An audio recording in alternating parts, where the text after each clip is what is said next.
Hello ladies and gentlemen and movie lovers of all kind, and welcome back to the channel.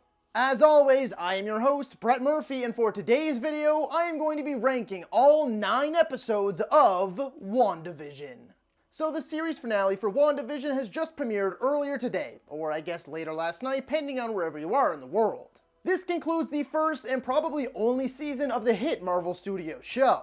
Its story spanned across 9 episodes. It gave us plenty of laughs, things to love, things to hate, but most of all, things to theorize about.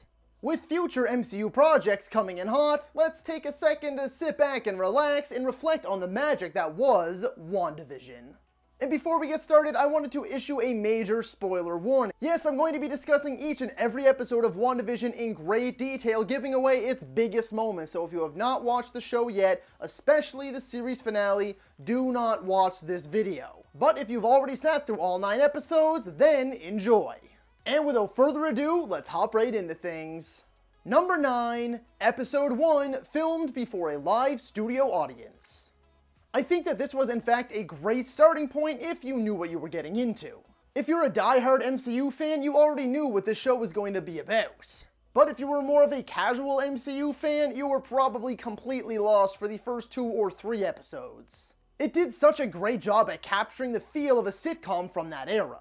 A lot of the comedy really worked, and it had just enough intrigue to make you want more. Things like Wanda and Vision having gaps in their memory, or when they're having dinner with the Hearts, and Vision's boss begins to choke and the wife just starts repeating, "Stop it, stop it, stop it." You can tell that something's off, and then of course Wanda kicks in with her normal Wanda voice, and it really makes you question everything that's going on. Number 8, Episode 2, Don't Touch That Dial. This Episode 2 was great despite it being at number 8. But it's sort of the same as the last episode, it's kind of just here by default. It's a bit more of the same. Again, they accurately reflected, at least to the best of my knowledge, a sitcom from that era. But you were still getting little breadcrumbs sprinkled everywhere to keep the mystery going. And it was easy to tell that things weren't as they seem. Like the mini helicopter that was in color, and the beekeeper showing up from the sewer, to which Wanda responds, "No," and things get reversed. Not to mention our boy Jimmy Woo coming through the radio.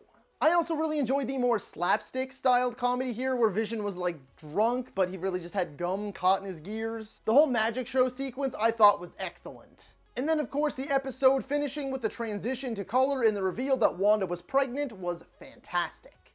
Number 7, Episode 3, Now in Color. Once again, this episode is also great just like the previous 2, but by default, because the rest of the episodes were just that much better, it ends up down here.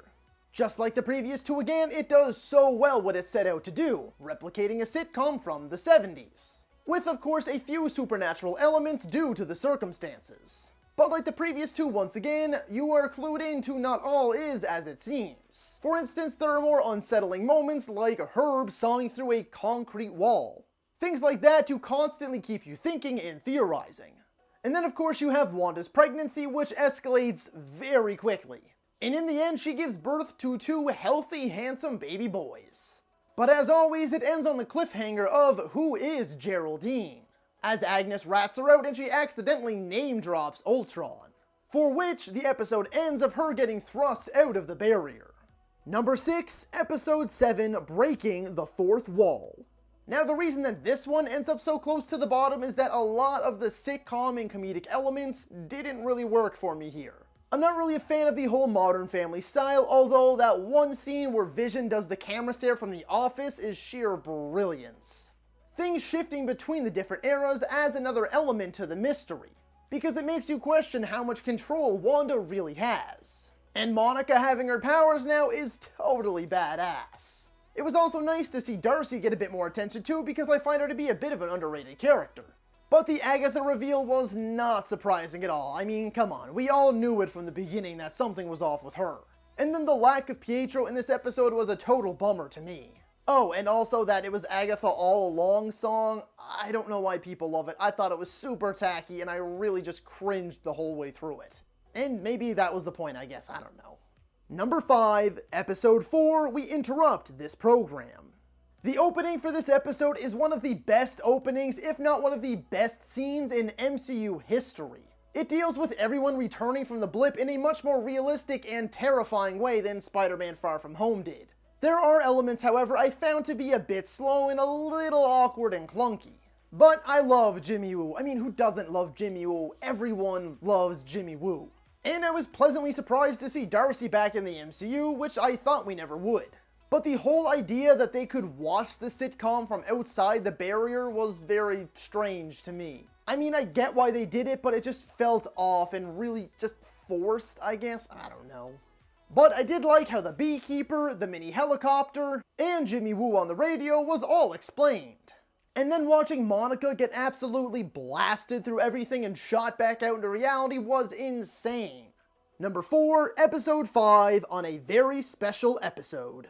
This episode was a step up from the previous one in my eyes. We start off with the shock of Agnes saying, "Let's take it from the top," as if she knows that she's on a sitcom. And then the boys instant age 5 years, twice. From babies to age 5 and age 5 to age 10. From there though, things begin to unravel.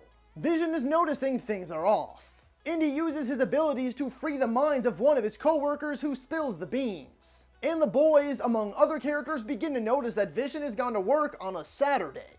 The 3 best moments, of course, though, are when Wanda steps out of the barriers and goes absolutely beast mode, mind-controlling the soldiers and turning all the guns on Hayward.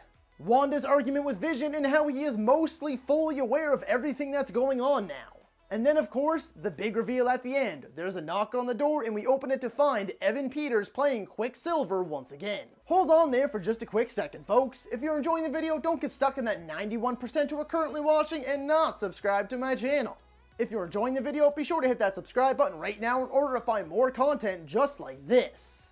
It would be a huge help to me and my channel, and I really would greatly appreciate it. And while you're at it, don't forget to ring that little bell icon, that way you can be notified about all of my latest uploads. And now, back to the video. Number 3, Episode 9, the series finale. We all know how this one was going to go. It was fan expectations versus the story they wanted to tell. And to be frank, I'm more in the middle on this one. On the one hand, the finale felt sort of generic to me. A lot of the action and things like that was just the typical MCU runaround. On the other hand, it was some of the most emotional I have ever been during an MCU project, as Wanda's final moments in Westview are the definition of sheer and utter heartbreak. A lot of people are going to argue that it was all the theories that ruined it for me, but that's not the case for me. My issues lie more with the things they set up themselves rather than the fans that ran with their own theories. For instance, bringing in Evan Peters as Quicksilver. We didn't do that. They did that. And then they just absolutely brushed him to the side, and then it was revealed in like a 2-second scene in the finale that he's just an actor and they make a boner joke out of his name. Like, just wasted potential like that. And then we had the big reveal at the end of episode 8 of White Vision, and he's in like 15-20 minutes of the episode, and then he has a midlife crisis and flies away. Obviously, I'm sure there's going to be more to that in the future of the MCU, but for the purposes of this finale, it was very much so a letdown. And then Monica barely used her powers, she just stopped a couple of bullets and that was pretty much it. Again, these are things that they set up, not us, the fans. I know it sounds like I'm bagging on this episode a lot, and I guess I kind of am. I did have high hopes. And it definitely still did deliver the goods, don't get me wrong. I know that I said the typical MCU runaround, but I love the typical MCU runaround. And when I say that this episode made me feel a lot of emotions, I really do mean it. Wanda's final moments again in Westview absolutely broke me inside. But what really did save a lot of this episode for me was its 2 end credit sequences. The first, of course, being a Skrull finding Monica, likely leading to the Secret Invasion show, and the reveal that Wanda is using Agatha's book to study magic, which will likely transition right into Doctor Strange and the Multiverse of Madness, because she can still hear her boys somewhere in the multiverse. Number 2. Episode 6, All New Halloween Spooktacular. I really did love everything about this episode. Starting with the Malcolm in the Middle inspired intro because I grew up with that show and adored it. Every exchange of dialogue felt more genuine in this episode to me. The Halloween theme was fun and added a nice touch of flavor to the mix. And then as always with this show, you have its bigger, more shocking moments. Vision goes exploring and finds that anyone outside of Wanda's immediate area don't even move, because they don't play into the story, so they're kind of just like NPCs that sit off to the side until they're prompted to go. He finds Agnes at the edge of town and breaks her out of her trance, for which she reveals that he is an Avenger and that he has already died. Vision then makes his way out of the barrier and almost immediately begins to get ripped apart. We also discover that the boys have powers, and we see some friction between Wanda and New Pietro, as well as inconsistencies with their memories of each other. And then boom, to save Vision, Wanda further expands the reaches of the barrier, showing just how much power she truly has. And coming in at number 1 for me is episode 8, Previously On. This episode was magnificent, marvelous, immaculate, fantastic. And it was just sort of a tell-all for Wanda's story up to this point. We saw the night that her parents died, and what happened when that Stark Industries bomb landed right in front of their faces. We saw her being experimented on by Hydra and her first encounter with the Mind Stone, which led to her being the Scarlet Witch. We saw the undeniably beautiful moment between her and Vision at the Avengers complex, where Vision says the already iconic line, "But what is grief if not love persevering?" And then we have the gut-wrenching moment when Wanda finds Vision's body at Sword headquarters, and realizes that she can't feel him anymore and he's really gone. And then the big grand finale of how all this Westview scenario came to be, as Wanda is filled with emotion, finding the piece of land that Vision had purchased for them, where they were meant to grow old together. In an emotional outburst, she blows up and creates the barrier, and everything else we had seen up until this point, including this new version of Vision. And then, to top it all off, you had the end credits scene revealing White Vision. To me, nothing really came close to this one. So that is all for today's video, folks. Be sure to let me know down in the comments if you agree or disagree with my ranking of all 9 episodes of WandaVision. And feel free to let me know down in the comments below what you thought of WandaVision. What were your theories? What do you think comes next for these characters? If you enjoyed that video, be sure to hit that thumbs up button. And if you'd like to see more content, consider subscribing to my channel and ringing that little bell icon. That way you can be notified about all of my latest uploads. And as always, stay safe. Thank you so much for watching. And that's a wrap. Hey you, yeah you, if you made it this far, just know I appreciate you. And while you're here, consider hitting that subscribe button.